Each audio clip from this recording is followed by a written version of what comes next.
Hey guys, today I'm going to tell you how to fix this Apple account has not yet been used in the iTunes store on iPhone or iPad.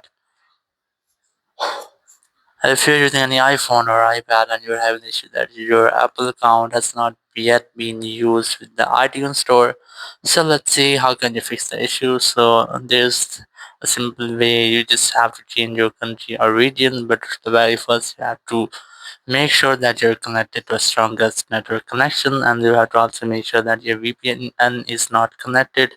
Open setting, go for general, go for VPN device management, and disconnect with your VPN if you're connected.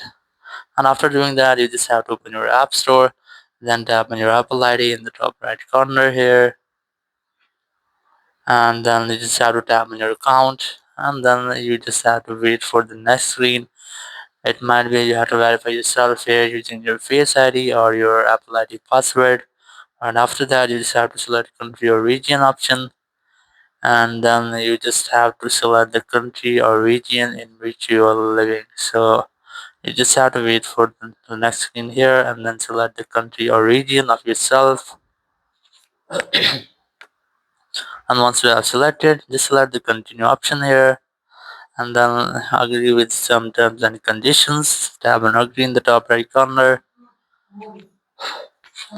And here you just have to add your own payment method. If you have, you just have to add your credit or debit card, or you can use your PayPal account here. So after doing that, you just have to select the option which you want to add, then add these informations. Or if you don't have any payment method, so just select the none option here, or you have to also add these information about yourself.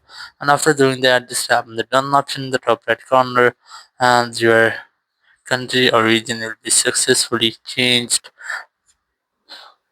Once you have changed your country or region, it will fix your issue, or after that you will not receive an issue of this type. So in this way you can easily fix your issue. The Apple account has not been just used in the iTunes store on iPhone or iPad.